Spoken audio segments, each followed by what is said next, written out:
اذا اراد الانصراف اتاه الملك ملك فقال له انا رسول الله ربك يقرؤك السلام ويقول لك استانف فقد غفر لك ما مضى. صلوات پڑھتے ہیں.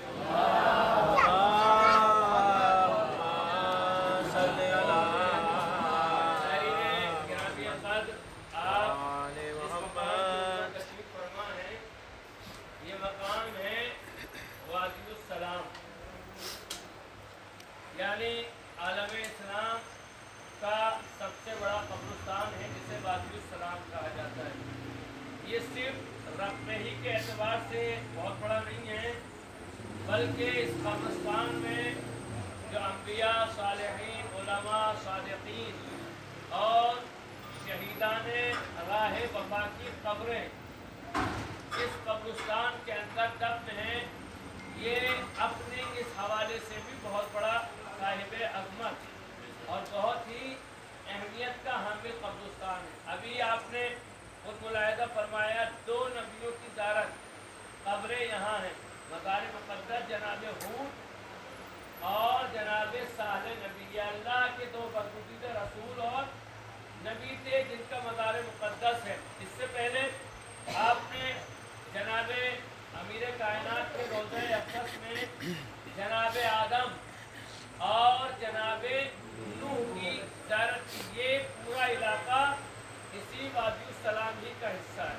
یعنی یہ پورا علاقہ اس زمانے کا جناب آدم کے زمانے سے لگا لیجیے.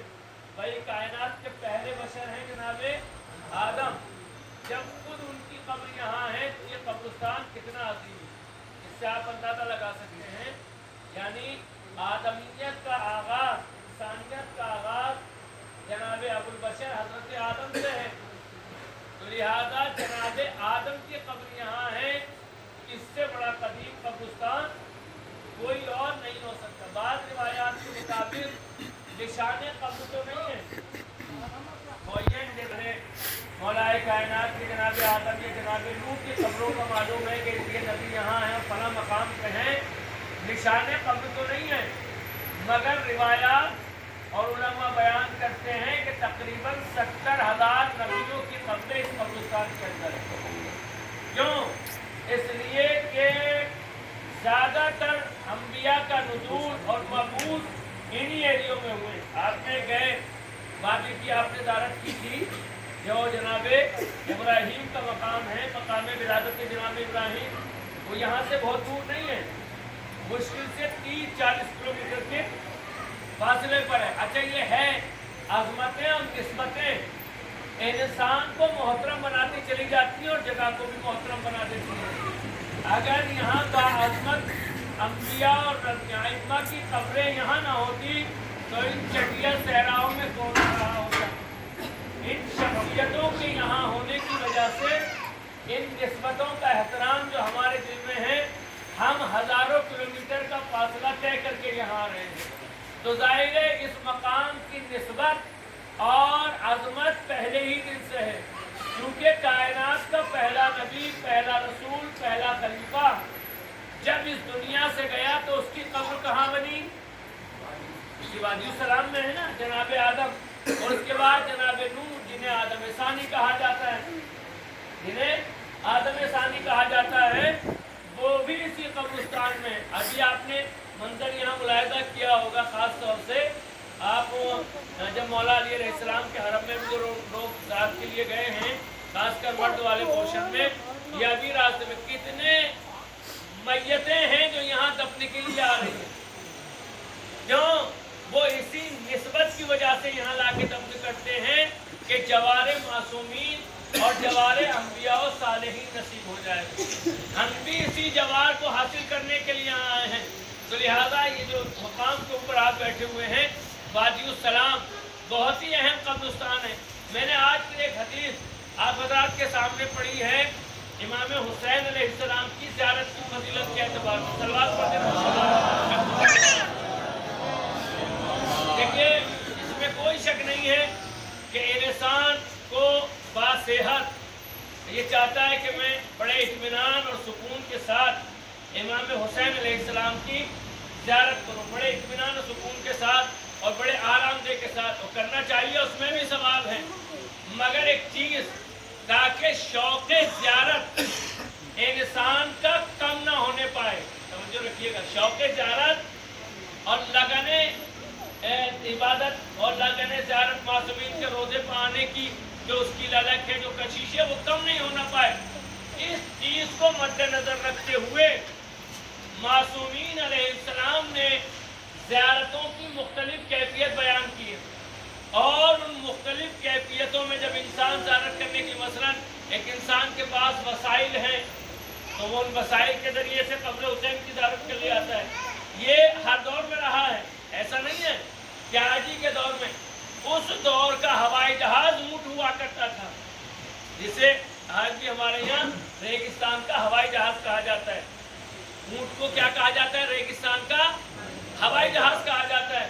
اس زمانے میں بھی بہترین، جو آج لوگ کاروں سے آتے ہیں یا اچھی گاڑیوں سے آتے ہیں، اس زمانے پر تیز رفتار گھوڑوں کے ذریعے یا دوسرے سواریوں کے ذریعے جو لوگ آیا کرتے تھے، وہ سمجھتے تھے ایسے ہی ہے جیسے آج ہم بائی کار یا بائی بس یا مثلا ہوائی جہاز کے ذریعے امام حسین علیہ السلام کی زیارت کے لیے آ رہے ہیں۔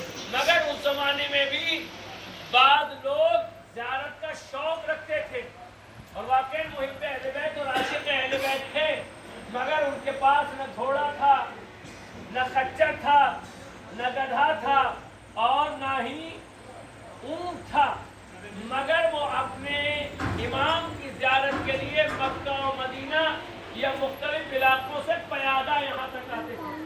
اور بعض روایات میں آج بھی آپ نے دیکھا ہوگا، بہت سے لوگ کہتے ہیں مولانا ہمیں بھی لے چلیے، ہم تو خدمت کر لیں گے مگر مولا کی زیارت کر لیں گے۔ یہ ہوتا ہے، ہم سے بہت سے لوگ کہتے ہیں، یا ہوتا ہے، یہ بہت سے ایسے لوگوں کے ساتھ لوگ لے کے آتے ہیں اپنے ساتھ کہ بھئی یہ وہاں زیارت بھی کر لے گا، اور اگر کسی مریض کو اس کی مدد کی ضرورت ہے اس کی مدد بھی کر لے گا۔